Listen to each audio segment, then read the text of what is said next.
Oh, we back. We are so back. We actually back because we at my house. Producer Pat, Carl Prather. This is Take After Take. Should we just call this the kickoff to the crazy college football season? I guess. I mean, we're 2 weeks out, 3 weeks, 22 days away from the start of the college football season. Labor Day weekend, yeah. Yeah, Labor Day weekend. A lot of people don't count week 0 for college football because we do have a couple of games. Everybody's like, we'll just wait till August 30th, week 1. I technically call it just say if they're playing on week 0, let's do week 0. But I get it, here nor there. What was it last year? Was it the Ireland game? It was the Ireland game. It was Georgia Tech, Florida State. The start of the end for what Florida State. What a difference 12 months may make, though, Patrick.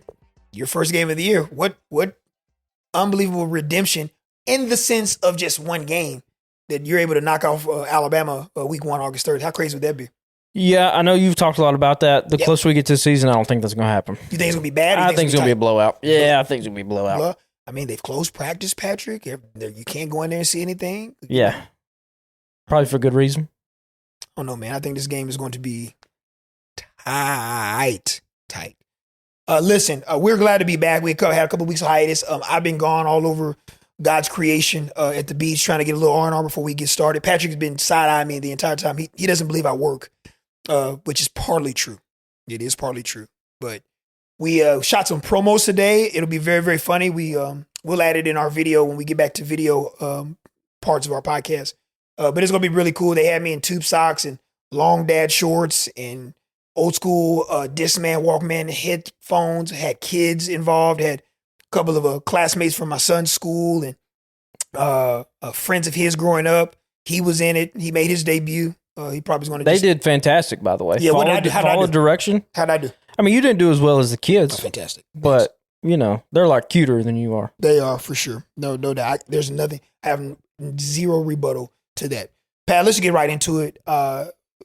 Talking season technically is over, but at the same time, we have an opportunity to have more to talk about as we get into the start of the college football season. The USA Today coaches poll came out earlier this week. We're filming this on a Wednesday. Of course, it'll be released on Thursdays on our a myriad of different types of podcasts or where podcasts are available, iTunes and Spotify, on our 48 Sports Zone app, on our WFF 48 website as well. But the coaches poll came out. Let me just go through the top 10 first, and then I'll have a really hot take with this. So the top 10 in the coaches poll is this: Texas number 1, first time ever that they've been number 1 in the coaches poll in program history. Ohio State 2, Penn State 3, Georgia 4, Notre Dame 5, Clemson 6, Oregon 7, Alabama 8, LSU 9, Miami 10. I wanted to name those top 10 off, and I will say, as the years went on, I take the top 25 in AP with a grain of salt, rightfully so, because we're more concerned about the first poll in October as we head into the college football playoff. But I do also understand that coaches probably don't fill these out. There's probably more your SIDs and people that fill these out relative to the AP voter. I'll give a pass in the standpoint of that. I think coaches don't give a flying you-know-what about this poll. I want to see what the Associated Press writers do. But when I look at this, it's pretty freaking bad, man. Not a fan? Bro, just the top 10 alone. Like, what? Your 10 teams within the top 10 are traditional powers, right? I want anyone. I don't care if you're the most diehard Ohio State fan and the success that this program has had. Unbelievable coaching, Ryan Day. Unbelievable talent across the board. We know it. We know what Rivals and On3 and 247 Sports tells us about the talent, and rightfully so. It's highly recruited. How in the right mind? How in any sports form or fashion is Ohio State number 2 in this preseason poll over Penn State, Notre Dame, Clemson, LSU? You tell me you put them in the back end of the 10, I can go with that. And we'll get into 11 to 25 after that. But you can't have Ohio State number 2. How? Almost all your defense is gone. New quarterback. What does the offensive line look like relative to a Penn State team? Whatever you may think of Drew Aller. Aller's back. Your top 2 running backs are back. You go into the portal and get some quality wide receivers. Pena coming over from Syracuse. Defense, intact for the most part. Notre Dame, outside of Penn State and Texas, probably has the most coming back. Offensive line, arguably the best in the country. Running back room, arguably the best in the country. Defense has got some teeth to it. Unproven starter at quarterback, first time starter, either CJ Carr or Kenny Minchey. Even Oregon. What do we know about Oregon relative to last year at 7? Clemson at 6 is crazy to me. If I predicted to you and I told you, I said I just assumed that Texas and or Penn State would be 1 or 2. That's what I said before the year started. There in no world that I think that Ohio State was going to be 2. So yeah, a lot to be desired with the top 10. Your thoughts, if I tell you what you know about Ohio State, if whatever it may be relative to last year's 2, your thoughts are? My thoughts are that in their defense, they do have probably the best defensive player in the country, if not the best overall player in the country, in Caleb Downs back. Yep. They have the best wide receiver in the country in Jeremiah Smith back. Yep. But outside of that, to your point, what else do they have? Travion Henderson, Quinshon Junkins, gone. Yeah. Quarterback, gone. A lot of those defensive studs, Jack Sawyer, gone. Yes. If you tell me if they're rating like the best overall players in all of college football, hey, they should probably be number 1. But like Caleb Downs, like can only do so much. And Jeremiah Smith is, what are you going to do? Run jet sweeps, play wildcat? He can't throw it to himself. You can't throw it to yourself. Like these guys may turn around and blow the doors off everybody this year. But we don't know that. That's the sentiment that we have when we discuss Arch Manning. For the sake of college football, you want Arch Manning to be unworldly, right? But he's thrown 95 passes in his college football career. We don't know if he's a takeover guy yet. Like, you could make the argument that Penn State should probably be number 1, right? Correct. Quarterback back, running backs back. Offensive line back. Yeah. 2, 3 players off of your defensive line. Linebackers back. DBs. But college football fans would go crazy if that happened. If Penn State was number 1, because they'd be like, well, they didn't even win anything. They're not winning a national championship. There would be that. But we hate to be conspiracy theorists. Yeah. Heaven forbid we have our some of us don't. Yeah, well, we know you know you don't. We need to go through. We'll probably have a conspiracy theory show in the middle of the year, one of those light bye-week schedules of the college football season. But Texas, okay, I get it. Everyone's been on Texas. The roster is like arguably the best, outside of Georgia, like the best in the SEC. I get that part. But I just don't see a world where I can have Ohio State that. But going back to what I was about to say, let's just be real. We know what this is about. Once again, the conspiracy theorists. August 30th. Oh, yeah. In the Horseshoe. Yeah. Your first, I don't know, I'm making a safe assumption, I hope. I think it's the first opening 1-2 matchup in the history of college football or whatever. It has to be. That's... Yeah. I don't see how it isn't. Why would you not? Why would you not want to have that and more dollars? 1 versus 2, game of the century, even though it's the first game of the year, century, blah, blah, blah. Yeah. So, we know what this is about. It's August 30th. I get it. That's that's what you want to do. Cool. But those guys that know ball, they know, doesn't Clemson have a big game to start the season too? Last time I checked, ain't 6, according to this poll, ain't 6 playing 9? Yeah. I don't know. Listen. You think that doesn't LSU and Clemson have less question marks than Ohio State coming in? Certainly at the position that matters the most. Yeah. Right? Yeah. It's that top 10 is pretty rough. What about Bama? Too high, too low? If I had to put Bama somewhere, I know more about Bama than I do Ohio State. I just know they got some monsters up front on the offensive line, and they got some pretty talented running backs, and they have maybe the second best wide receiver in the country in Ryan Williams. So I love Alabama's back end. I know it may be a little concerning for some, but I love their back end. The thing that I'm most concerned about with Alabama is how you're going to generate pressure up front with your front four or your odd front or whatever it may be. LT Overton and stuff that made some strides last year, but I don't know what that looks like, Patrick, up front to be able to make some stops there and get some manufactured pressure with 4 down. We hope that Deontay Lawson is going to be fully back to health. We don't know what that looks like relative to a pretty bad knee injury, lower leg injury closer to the end of last year. But yeah, and no one is piling on Ohio State. It's just you had a historic team last year, and 95% of that production is gone. How in the world are you out here like considering them being within the top, like at number 2? Like I just don't see it. Penn State. I'm taking Penn State and or Texas over that initially, like up front. And Clemson needs to be in the top 5. How Clemson's not in the top 5, I do not know. Like you right now, those that know ball, you taking just anything on defense. You taking Clemson or Ohio State's defensive line right now? Oh, you have to take Clemson. Linebackers. You taking Clemson linebackers? You taking Ohio State's linebackers? Yeah. I'm taking Clemson's back end. Quarterback. I'm taking. I'm probably giving the slight edge to offensive line with Clemson. But like across the board, like what? Like, and if you're Dabo, you're like, hey, I have the same. I got a better resume than what Ryan Day has. Dabo Swinney said he believes he can be the first team to go 16-0 this year. Yeah. I said, what?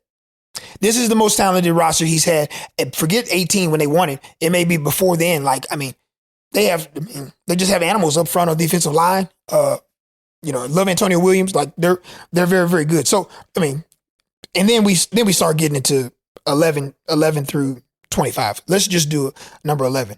11 is Arizona State. 12 is Illinois. 13 is South Carolina. 14 is Michigan, y'all. 15 Ole Miss. 16 SMU. 17 Florida. Tennessee's at 18. Indiana's at 19. K-State's at 20. A&M's at 21. Iowa State at 22. BYU at 23. Texas Tech at 24. Boise State at 25. I'm putting Baylor. Baylor's in the other receiving votes. I'm probably putting Baylor between 20 and 25 today. I don't know. BYU's quarterback, no longer there. Texas A&M at 21 is egregious. Yeah, that's crazy. That's crazy. Who has more? Once again, we're just talking about on-field production relative to what's returning this upcoming year. You trust Texas A&M's top 22 or Michigan's top 22? Bryce Underwood could win 4 Heismans for all we know. Yeah. I at least have seen Marcel Reed play games. Yeah. I've at least seen that offensive line move other young people before. And Texas A&M there's a couple plays here and there in some of those close games, and the season looks entirely different for them. Hard for me to take Texas A&M, not take Texas A&M over the Michigan Wolverines. Yeah. Hard for me to. Love Shane Beamer. We know how we feel about Lenore Sellers. We believe he's an eraser. 13. Now, they did put Illinois ahead of them. Illinois beat them in the bowl game. I think Illinois has a chance to make a little noise in the Big Ten. But I don't know. I don't know about that. I think I would move SMU up a little bit more. Now, listen. They have more question marks. They have the least amount of question marks than the teams that we've just mentioned, if that makes any sense. Broussard, the running back, was crazy for them. But, you hope Kevin Jennings can make some significant strides. I like the way that they're moving as far as their offensive defensive lines being upgraded relative from them leaving the American and joining the ACC last year. But I'll throw another team out there. Indiana needs to be higher in this ranking. Well, that's what I was going to ask. Indiana, super low. They were a college football playoff team last year. Quarterback back. What if I tell you they may go back again? So you mentioned the quarterback situation, of course. So you remember, Rourke is gone, but they got. Right. Yeah, but Patrick, they have Mendoza that came from Cal. Right. I watched Mendoza probably 2-3 times. I definitely know I watched the Auburn game. I definitely watched the Miami game. I like him, and I think no one's talking about Mendoza, but he can go now. Patrick, he can flat out go. So, yeah, I would probably move them up. Tennessee the same. I don't know. I just don't. I guess that's okay. I guess, but I can't take Tennessee, and I can't take South Carolina, and I can't take Michigan, and I can't take Lane and Ole Miss, even though I believe they got a future eraser in Austin Simmons at QB. I can't take any of those teams over Texas A&M. I can't. Oregon, I'm taking LSU. I would take LSU today over Oregon right now. And I think Dante Moore is going to be fantastic. But I'm going to be real. I don't know if I have to choose a quarterback that's currently entering into this season right now, I'm taking Garrett Nussmeier. Like over any other quarterback right now. Like all of them.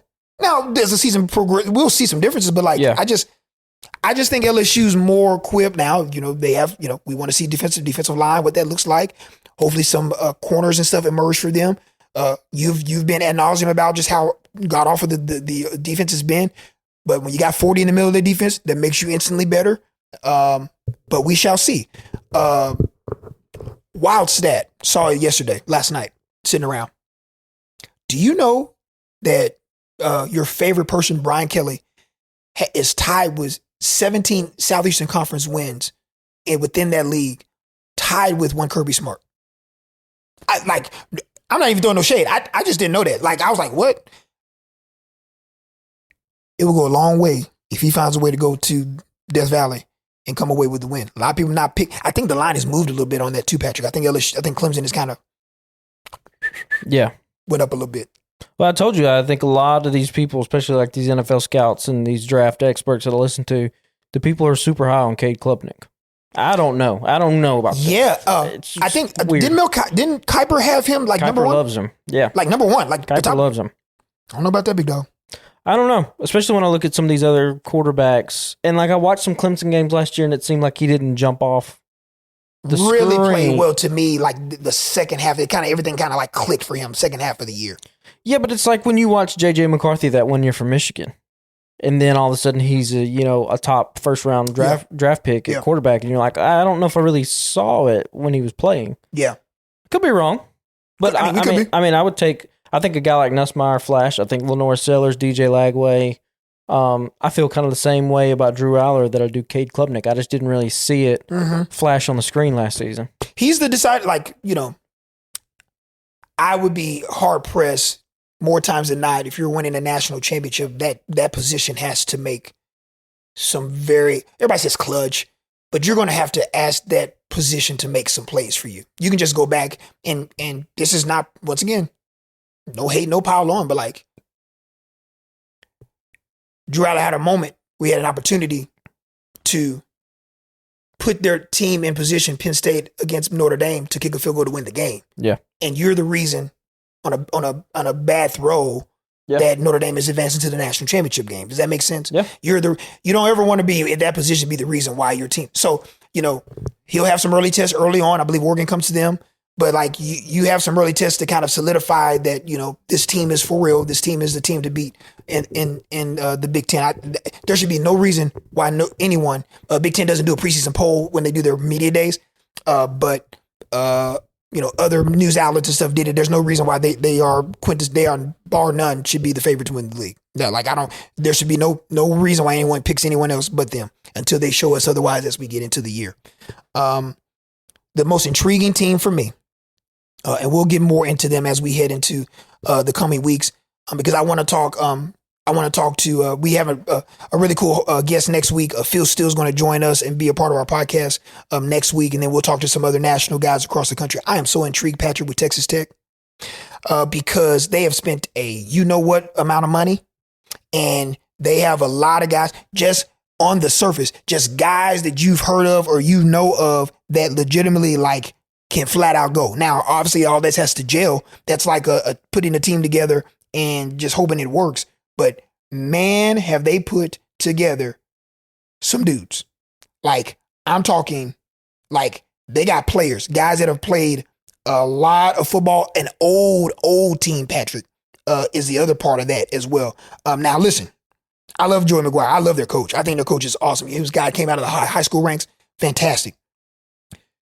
They got 26 players, Patrick, that's headed to the Senior Bowl in December, January.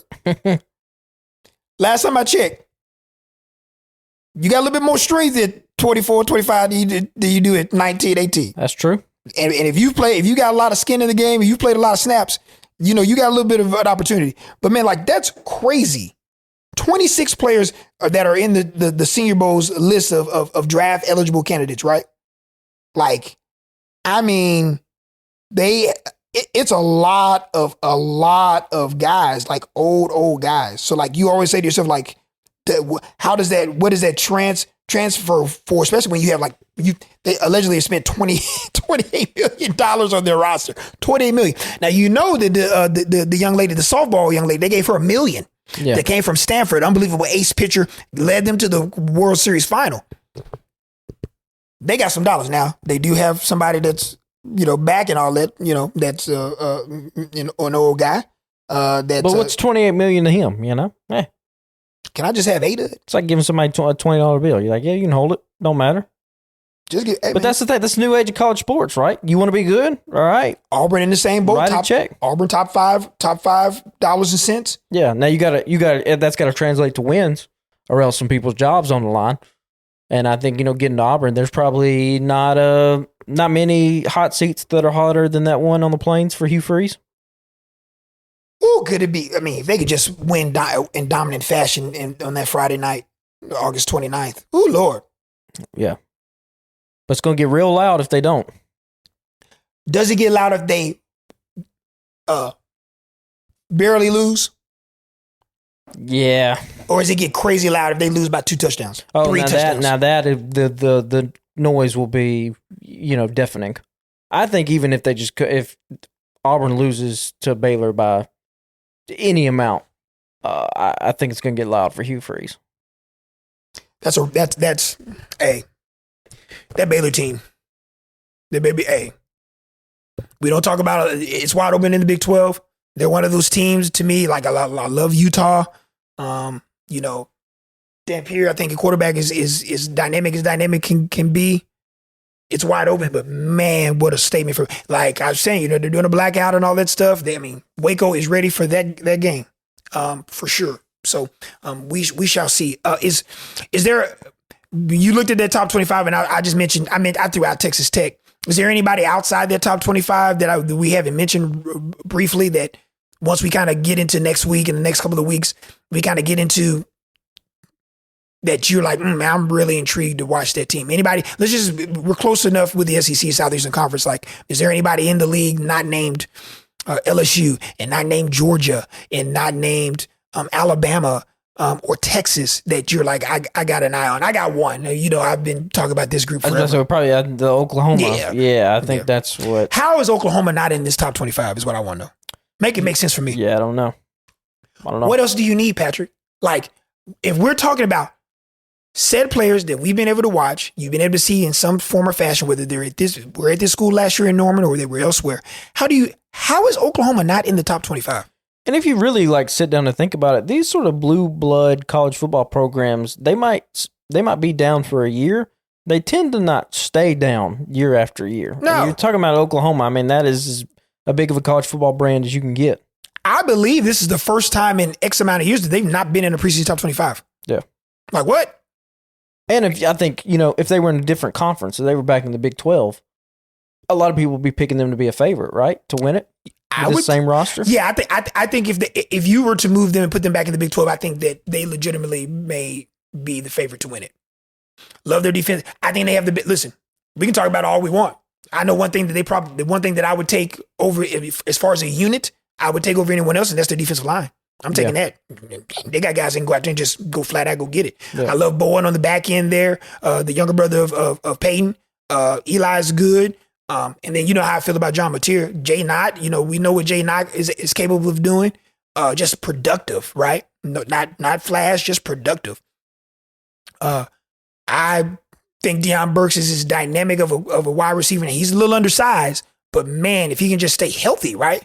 We've seen enough that makes me believe that he can just rip it up within the league, much less for Oklahoma in production there at that position. So I just don't see how in the world Oklahoma is not in that top 25 if we're just projecting. Yes, we know that we don't know what this offense looks like under Arbuckle as the OC and coming over with Mateer from Washington State. But with all of that said, brother, How are you not putting them in the top 25? And then you look at a team like, again, Florida. Now, I know they have a hellacious schedule, but everything's in front of Billy Napier and DJ Lagwood. If they come away with some wins, like, if they could be in a boat where like South Carolina was last year, where even if they have 3 losses with that schedule, how are you going to keep them out of the playoff? Yeah, if you go not listen, I think that we have and the sample size is going to change because we don't know, but all we can go by is the sample size that we've had with this playoff. To me, once again, we have to retrain our minds as college football. These are fans, I'm talking to you. We have to retrain our minds and what we see college football in the regular season relative to years past. You should not care anything about 12-0. More times than not, relative to elite teams having to play other elite teams for strength of schedule, to help enhance your resume for the playoff, 11-1 is probably the new 12-0, right? Yeah. More times than not, your very quality teams are probably going to finish 10-2. And then your really good teams or your very solid teams are going to finish 9-3. I think if you can just get to that 9 mark, and anything above that, you're cooking. 9 may keep you still on the outside looking in, but more times than not, and I think the precedent was set last year with those 3 9-3s in the SEC not being in. Yeah, you're going to see you go 9-3 with a quality schedule this year. You're going to be in the playoff. Well, that's what I said. That the Indiana and the SMUs, that I don't think that happens again. I think there was too much outrage. Unless one of 2 things happen, much like SMU and Indiana. Indiana beats the living out of everyone, and the teams that they did lose to, i.e. the eventual national champions, you have the smallest margin of defeat relative to everybody else that they've defeated. Yeah. Or you're SMU, and you take care of all your business, and you lose to a team that makes a playoff and showed the country that you were more than capable of being able to compete in that game. So it has to be some crazy outliers like that moving forward to me for you to be able to do that. Because ultimately, like, you're going to have to go play people. And you're going to play people on your schedule. But I think that's why we kind of get into this 9-game conference schedule and stuff. And that's why they want some sort of balance there across the board. Whether you like it or dislike it, It's for that very reason. But no, I agree with you. I think there is no doubt we'll have a 9-3 team in this. I'll be shocked if we don't. If let's just say the records and stuff play out as they did last year is all I'm saying. I'm just leaving with that caveat, right? Yeah. Yeah, like if Florida had the schedule they have this year last year, I don't think that there's any way that they don't make the playoff over an SMU or an Indiana. Just because there are so many top-tier programs on that Florida schedule. I mean, there's the Georgias of the world. Like, you just go through it. It's the toughest schedule in the country. They come away 9-3. I don't see how anybody leaves them out of any kind of 12-team playoff. That's fair. And, just looking at Florida's schedule this upcoming year,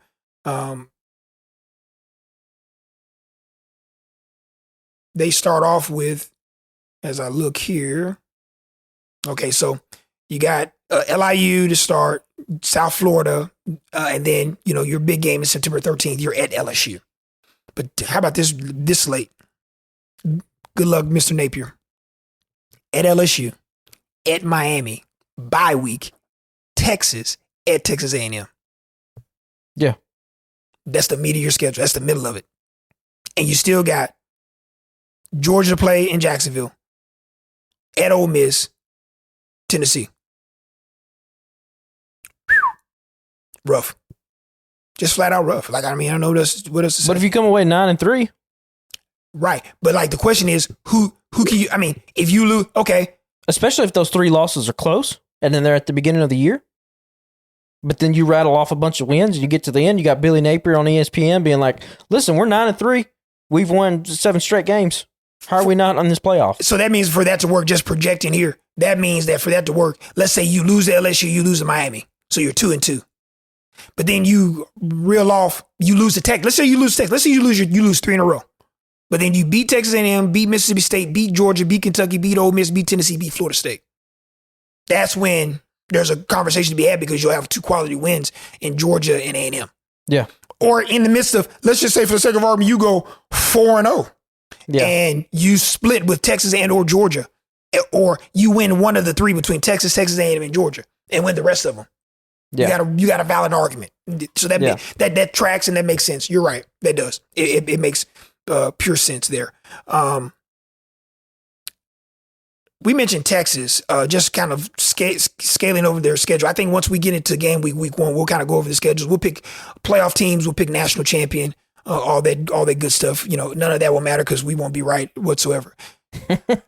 Is there any game that is significant but doesn't mean as much in the grand scheme of things than the Texas Ohio State game relative to like it's the first game? It's like no harm, no foul. Yeah. Because I think both those teams are in the playoff. They're both. We sure Ohio State going to playoff? I think so. Yeah, I think so. Texas, Grambling State, Ohio, you're off. At Washington, Minnesota, at Illinois, at Wisconsin, Penn State, Purdue, UCLA, Rutgers, Michigan. 10-2, worst case, you're in. Yeah, I don't think. I mean, Illinois, Penn State are your 2, and then of course we don't know, but we never know with the Michigan game. But like, here's the thing: if you lose, you can't lose. Put it this way: you lose to Texas, Illinois, Penn State. That's 3 right there, and then the toss up with Michigan. You probably want to beat one of those 3, right? Yeah. If you win the Texas game, Patrick, like you're really cooking because then you really got some leadway. Because you can just say, hey, we started the year relative to what that team's going to be. Especially if Texas is as good as everybody thinks. Correct. And they keep being good. Now, if you beat a Texas and then Texas go on to lose 2 or 3, 2 more games, and they're sitting at 9-3, then it's a different story. But it all comes back to the people that you beat or the people that you lose to have to keep on winning. That's a great point. And we really don't hear much about that, like in the midst of like media and college football talk. But like that's really another caveat and a key to this whole thing. Until you figure out some way of college football where they're like the NFL or any other professional sport or any other kind of college sport, actually, to where it's objective divisions to where there is. When you get to the NFL playoffs, there's no popularity contest whatsoever because these are the rules we laid out. So as long as there's still going to be an element of humans voting on subjectively who they think these best teams are, it is, an eye test type thing. It is, okay, yes, they lost to this team, but the team that they lost to, beat the brakes off this team and won so many things. And so till we figure out a just straight, you win these games and you can make a playoff and no one has any kind of qualms about it. This is where we're at. Just going around the league and just looking at Texas's schedule, like, man, even if you just lose the first game, like, I think it'd be the shock of the year outside of just catastrophic injuries, right? That they don't make the playoff, Patrick. You the aforementioned at Ohio State, San Jose State, UTEP, Sam Houston State. You'll be 3-1 going to your bye week or 4-0 worst case scenario. Your biggest game of the year to me, just from the standpoint relative to where Florida should be at, is at Florida off the bye week. You're traveling to Florida. Oklahoma in the Cotton Bowl. At Kentucky, at Mississippi State, Vandy. At Georgia, Arkansas, Texas A&M. Now, I think your November slate can be way more dicier than what we're giving it credit for relative to what those teams could potentially do, including Vanderbilt. Let's say we saw what Vanderbilt did last year. Correct. And they may have the most underrated running back, not only in the SEC, but in the country, behind in center, who I adore. He was the first team. He was first team all conference for me in Alexander. Like he can go. But think about it. Your November slate, your Vanderbilt, at Georgia, Arkansas, Texas A&M. We don't know what if Arkansas reels off and goes in 4-0 and they beat Notre Dame at home? That's going to be the biggest game in Fayetteville in 30 years, right? Yeah. So, like, what does that look like? So think about Arkansas may be the darling of college football. Alabama A&M, Arkansas State, at Ole Miss, at Memphis, Notre Dame. You come off, you 5-0 before in your bye week, you're inside the top 10. Yeah. Like, you're made. You just need to handle business. So, listen, nobody's talking about Arkansas. We know how we feel about Taylor Green. We don't know a thing about their wide receivers. Someone tell. I'm just gonna have to go with it with a grain of salt because I don't know. I just don't know. But if Taylor Green, who was nicked up and maybe more nicked up than what people are giving it credit for, comes back and is out of his mind, hey man, you can ride that a long way. Especially if you start off 5-0, especially capping it off with a win at Ole Miss and you beat Notre Dame, a top 5 team, or top 25 team. That is pretty freaking significant. Notre Dame just kind of going through the schedules. Of course, they got 2 monsters. Really strategic to have a bye week between Miami and Texas A&M. That's good. But man, I mean, You're at Miami. Look, Notre Dame's preseason top 5, and I think rightfully so. I think they should be 3 or 4, splitting hairs there. But at Miami, bye week, you host A&M, Purdue, at Arkansas, Boise State, NC State, who nobody's talking about in the ACC. You look at Notre Dame's schedule, and it's a little bit more difficult and daunting than what people are looking for on paper. Because I think Dave Doran and CJ Baxter and guys at NC State, I think NC State could have one heck of a year. Nobody's talking about NC State. Nobody's talking about Louisville.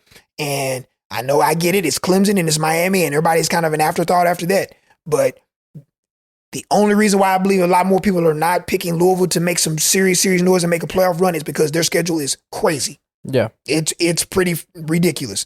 But they're a team that could make some serious noise within that league. So yeah, man, I'm excited. It's something for us to talk about with the top 25. We'll continue to dive into that in the season in the coming weeks. We'll really get into the NFL as well. Preseason games will start getting underway. We'll leave it with this with the NFL before we log off here. We've said it as much as I tease him. I think everyone believes that Cam Ward's a guy. Yes, sir. We all believe that. But I think reality has set in for him, just reading through the tea leaves during this game. Of course, Patrick believes they're going to go 17-0 and win the Super Bowl. We're going to leave it at that. But I think it's going to be kind of cool to see them if they struggle, and watching this guy have to kind of put square pegs in the round holes relative. Man, I like, who's he throwing to, man? Like, that's like, if like I said, they win 6 or above, you can have it, man. Like, I just don't think this is going to go very well early. Let me take my 17-0 fandom off hat, and let me put my real. Let me and then put it back. I want you to put it back on objective, and I'll put the 17 hat back on, because what I'm about to say doesn't matter which hat I'm wearing, whether I'm like realistic fan or 17-0 hyper crazy fan.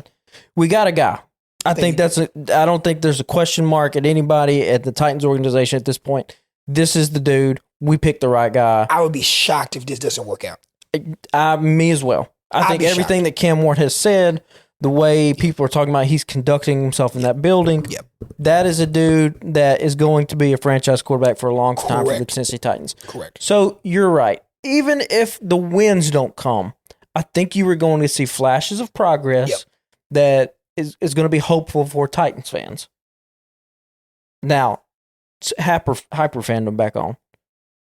I don't think anybody saw what Jaden Daniels did last year coming with the Commanders. That's fair. So it's hard to kind of predict another team that kind of comes out of nowhere. But if you're just looking across the landscape of NFL, Cam Ward is the type of guy, or at least he seems that way. He's carrying himself that way.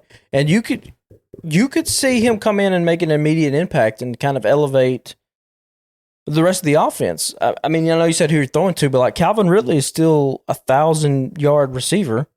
We got Tajay Spears. We have Tony Pollard. The offensive line's going to be better under Bill Callahan in the second year. I don't know. Defense is still questionable, but we'll see how those guys kind of gel. I think the big thing is going to come down to Brian Callahan. And like if with as much excitement that is around Cam Ward, if at the beginning of the season we either don't see a lot of improvement for Cam Ward or the wins don't come, I think you could see the organization say, okay, we know we have the quarterback. We don't know if we have the head coach, so let's go out and try to find him.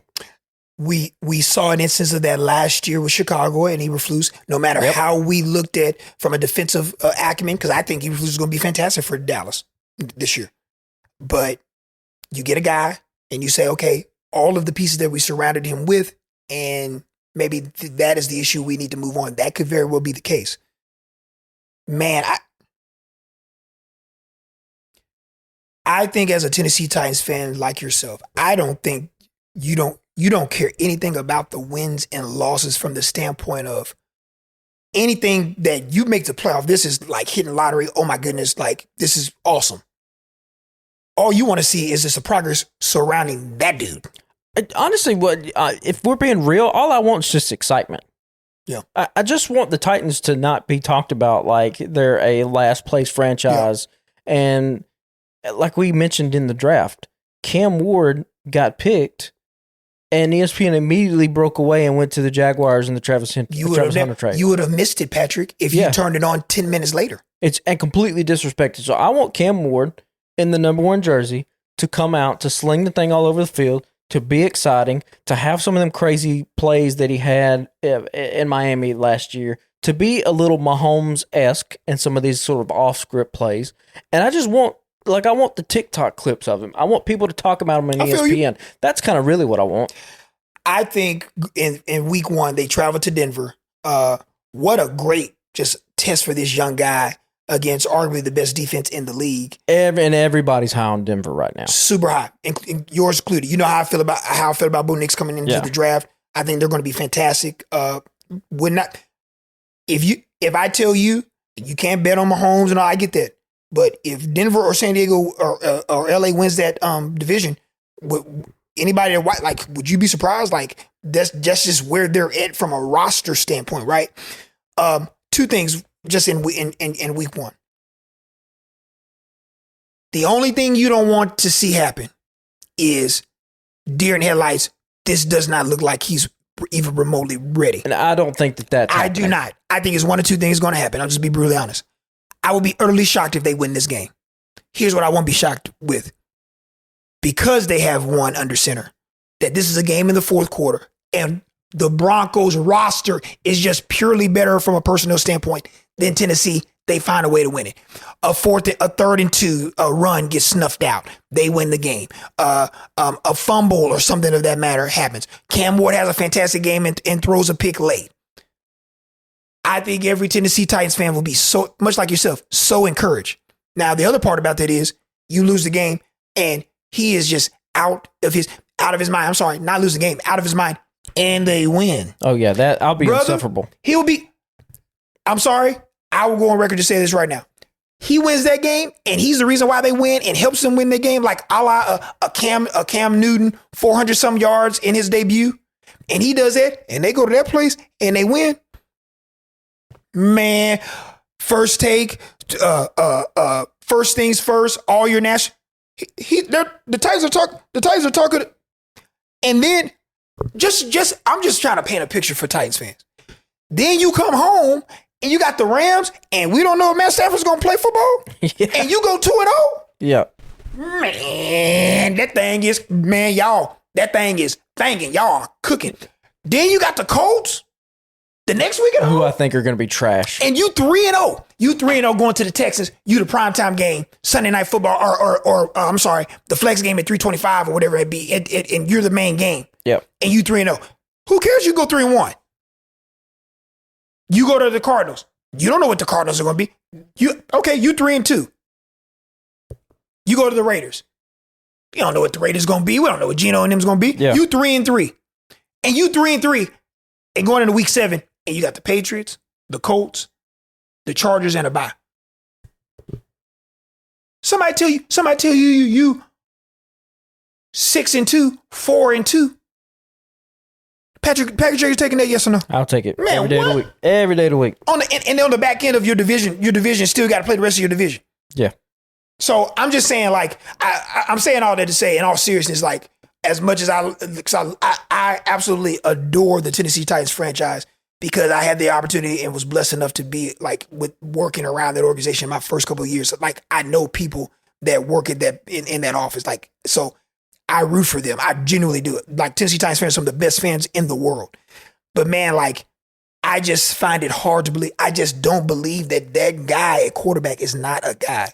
I just don't. I just think they finally, after Steve, God rest his soul, and Vince, before all of the mental issues with Vince and whatnot happened, and of course we know what Warren Moon is from the Houston days, but I just don't see how he's not the next one. You can just hear the way he talks. He's cut from a different cloth.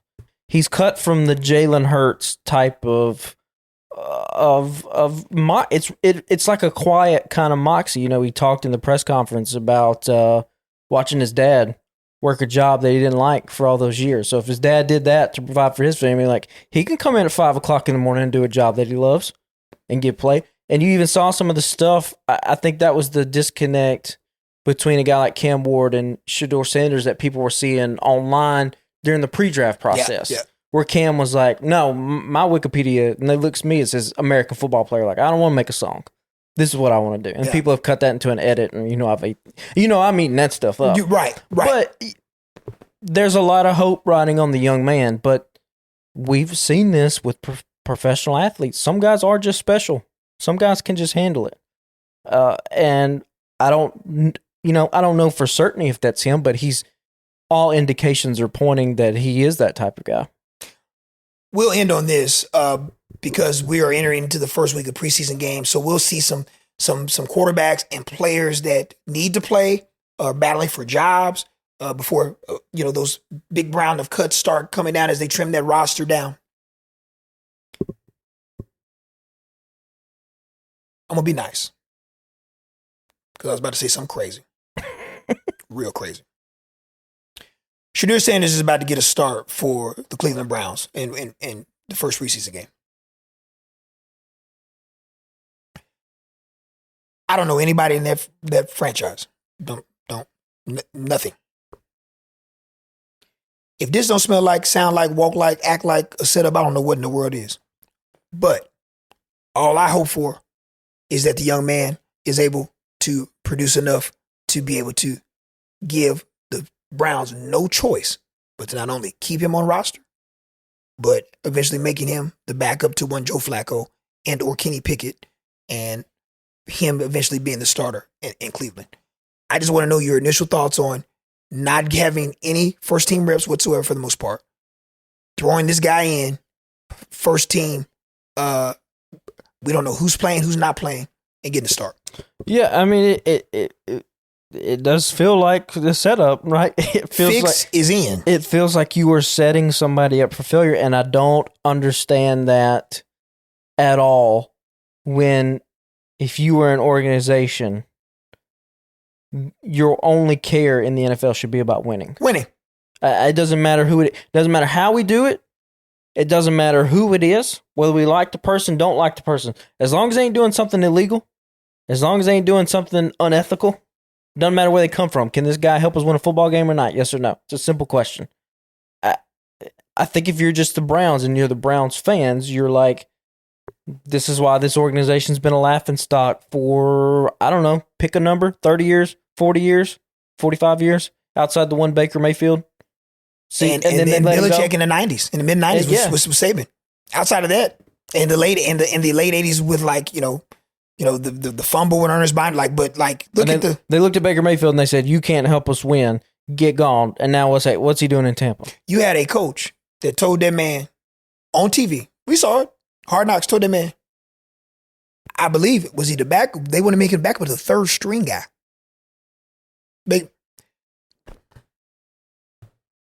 How close were they to beating Patrick Mahomes? I'm about to say that's what's crazy is that they were right there. They were right. They weren't far. And see, Cleveland would have had no choice. You had to keep them. Yeah. I've had sentiments toward one Baker Mayfield. Patrick and I went round and round with Baker about the quality of a quarterback that he is. Patrick has always deemed him as a number one overall draft pick. I didn't see it that way. I thought he was a really good player. I just didn't see that. But to make a notion that, like, relative to some of these other prospects that we've seen over the last decade, right, that he ain't one of these guys that can go play, but like proof's in the pudding. See, he was able to navigate all that. Yeah. And now you are the man, you are the franchise in Tampa Bay and balling. Yeah. Bro, this sound like this just smells like a setup. Now, it's a win-win for the Browns because I think who they play, Carolina, whoever it may be. It's going to be the most watched preseason. Everybody going to try to find a way to watch that because they just want to see how Shedeur plays. For those that want this young man to succeed, like you should want any player in the league to succeed. Or you just waiting to see, I told you so, he ain't no good. Even though there's context in all of this. Smell like a setup to me. But I will tell you this. I'll tell you, relative to his life, the way he's been able to be raised by an unbelievable father and a support system and people that care and love and have nurtured him. If anybody can navigate this and have an adequate day with whatever this ragtag bunch may or may not be on whenever this preseason game is, it'll be him. Yeah. And then sometimes these owners in these front office staffs just can't get out of their own way, like with Micah Parsons and the Dallas Cowboys. I just don't know why you just don't give that dude his money, what he deserves. I mean, double-digit sacks all 4 years he's been in the league, dominant pass rusher. This is like stupid. These are the guys you pay. Why are we? I just want to ask this question. Since we went down this NFL rabbit hole, why are we wanting to play these reindeer games? Is what I don't understand. You know, there's a franchise that just won the Super Bowl. That for as long as I can remember, I'm 42 years old. Especially in the late 90s until now, have always done everything they possibly can to acquire talent, to pay people, to treat players with the proper respect as professionals and first teamer, all pros and veterans and guys that have always done that. It is not a coincidence. I'll never forget. Colin Cowherd said this years ago, and it rang true to me. I was like, man, that is the perfect sentiment. Dude, it's not a coincidence that the on-field product is as quality or Super Bowl worthy or playoff contender worthy if your front office is not in order. And it starts from the top down, Patrick. Yeah. Think about it. Everyone that's listening to this podcast, you just think about the 32 NFL teams in your head. You don't have to name any of them. You just think of the teams that you think that fit this category. From the top, your owner, your general manager, your head of player personnel, your scouting department, from your scouting department to your head coach, from your head coach to your coordinators, from your coordinators to your position coaches, from your position coaches to the on-field product of talent on the field that produced the W's. Now, I want you to just think about it in your head, out of the 32. Just think about the teams that are consistently playing for championships or in NFC championships or in the playoffs or winning divisions or going into the wild card or on in some sort of ascension. Now, you think about the teams that you know historically have just been absolutely trash. You can figure it out. You can figure it out. Like, we can dance around this subject. I'll just throw a team out. We can dance around this subject with Pittsburgh and the Steelers and what they are, what they're not, this, that. Here's what I do know. I know they've had 3 or 4 coaches in the last 60-some years. Here's what I do know. They always in the playoffs. Here's what I do know. You ain't got to worry about them being picked in the top 5.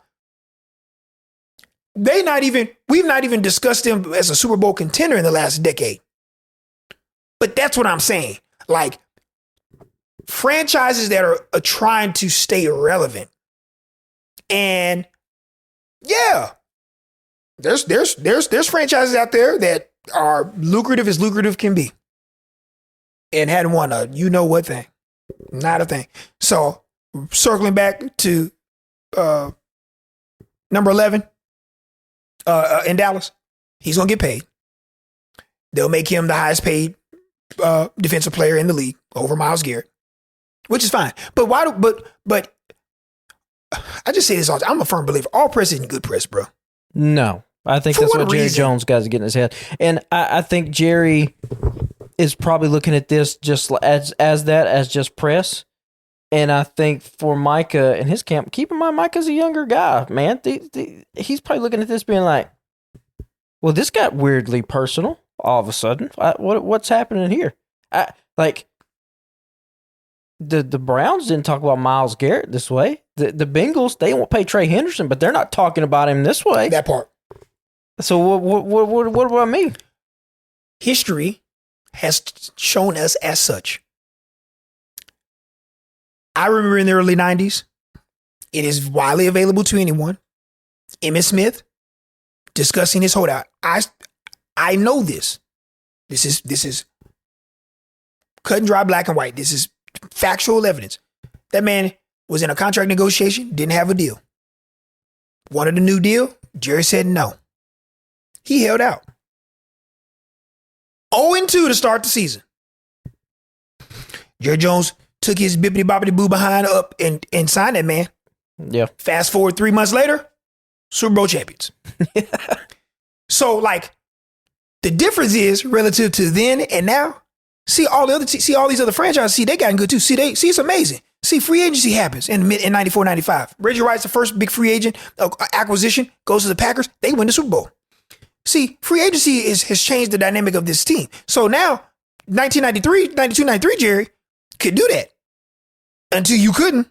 Right. 0-2, and moving forward. Oh, you want to do this? Cool. Here you are. You just mired it. Who in their right mind picking Dallas over the Eagles or Washington in that division? And we may be having a real discussion with the Giants. Well, I know I went too far. Maybe I went too far. Yeah, I went a little too far. I went a little too far, Patrick. I went a little too far. I was feeling myself. I went a little too far. But the Cowboys look a lot different if number 11's not on that defense. And there's 31 other teams that would love to have him. Yesterday. And sell heaven and earth to go get him. Yeah, how many picks? Was it 4 or 5?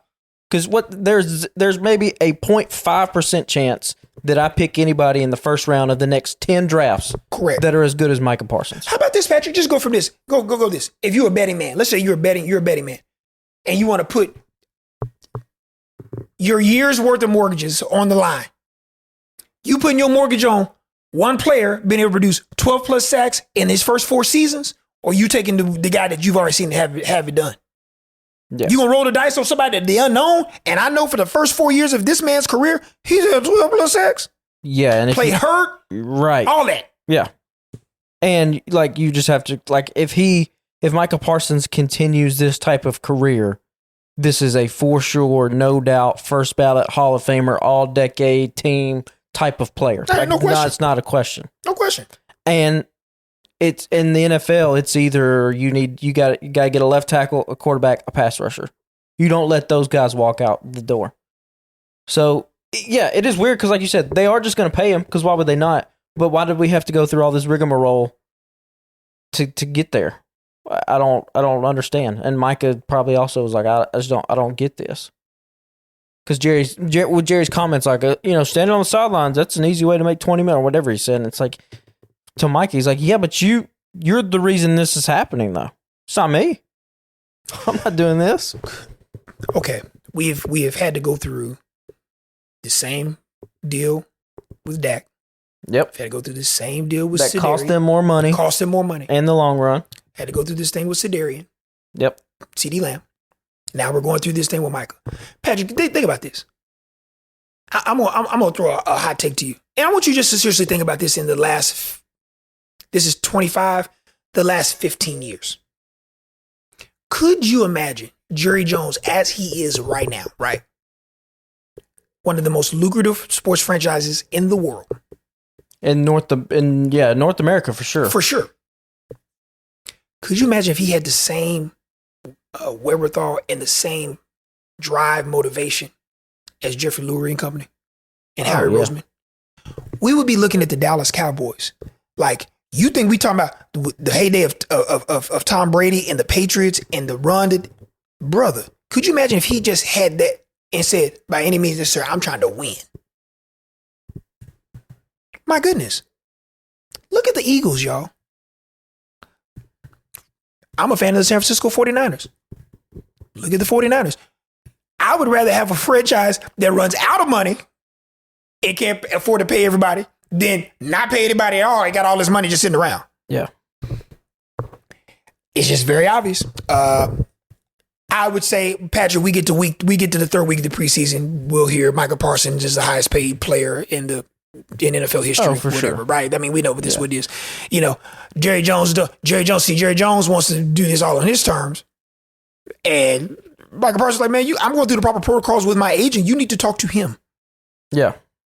Bro, what's the problem? Like, it's not personal. Jerry just fell in love. The reason why Jerry took care of and cares so much about that initial set of guys under Jimmy Johnson and those draft picks and the guys they were able to hit on is because it was so personal with them, intertwined. Man, these cats ain't got that type of relationship with you, bro. This is a business transaction. Like, and he feels some type of way that like he ain't got that, bro. It's not personal. Everybody you work with, you ain't got like. Right. But we can make beautiful harmony music together. Like that, those days are gone, brother. Much like the days are gone when you trying to think that you can strong arm cats in this league with hold, bro. They'll hold out. They don't care. Somebody will acquire, like somebody will move him. He requested a trade. If Jerry Jones says, man, we ain't paying this cat, whatever it may be, so be it. Micah Parsons is on the trademark. He couldn't even get trade out before somebody goes against him. Yeah. So one way or another, it's going to work. But we're going down this long rabbit hole for nothing because we know in 21 days this man's going to get paid a gazillion dollars. So he looked good in a Titans jersey. Man, let me tell you something. Now look, you put him on one end, you got jersey. old Big Jeff, who I treat, man. Y'all got Harold Landry still? He gone. He's gone. He gone. Yeah, he's gone. What's my man back there in the back end, defensive back I like? Who? Brownlee? Yeah. Yeah, he's there. Brownlee still there. That's what the guy we hit on last year. Yeah, we hit on him. Yeah, we hit on him. Tajay, hey, fantasy football players. Y'all better go get Tajay Spears. Cat may be good 1,200 done. I don't know about Tony. I don't know if Tony's going to get the appropriate touches relative to Tajay. I think Tajay is the guy that they really, really want to take off. I think he's going to get first dibs of catching out of the backfield, Texas routes, coming out of the backfield, running routes, be able to run the ball. I think you know it better than I do. I think Calvin Ridley's the fantasy. I think people are sleeping on him. I think Calvin's the one to watch for the Titans. Yeah, I think so. I think they're just going to force feed him. You saw that at the end of last season. You're going to have to. And a guy that the balls that he can throw, he just looks very comfortable in what you've been able to see so far. Yeah. One more thing, tight end. My guy sit there. What's my guy's name? Tight end Chick. Chickaconko. I like that dude right there, man. Yeah, he's got to learn how to catch. But yeah, other than that, he can run though. He can run, but you can't run without the. It don't mean nothing if you. You can't run without the football. That's part of it. Yeah, but we'll see. Like, subscribe. Take After Take back in the building for the foreseeable future. All of college football, all of pro football. We'll talk a little high school football here in the area as well, just hitting on some of our teams. But we're excited. We'll have a lot of guests lined up. We will have Phil Steele. He'll be our first guest on our show, which is I'm excited about next week. And we got a lot more college football analysts from the national across all college football being able to kind of chop it up with us as well as we head into the season. You can find us on Spotify. You can find us on iTunes. You can find us on our 48 Sports Zone app. Just type in 48 Sports Zone. You'll be able to find that on the Google Play Store or the Apple App Store where those are available. We update that all the time. And of course, Thursday mornings, bright and early, you can be able to find those there. And then, of course, you can also find us on our WAFF.com website also. We got a lot of things from a social media and digital standpoint cooking up as well. You'll start to see a lot more shorts and hot takes from us as we continue to navigate our way toward the start of the football season, college, high school, and pro. So for Patrick Akers, producer Pat, I'm Carl Prather. Good to be back. Football's just around the corner, folks. Thanks for listening, and we'll see you back here next week.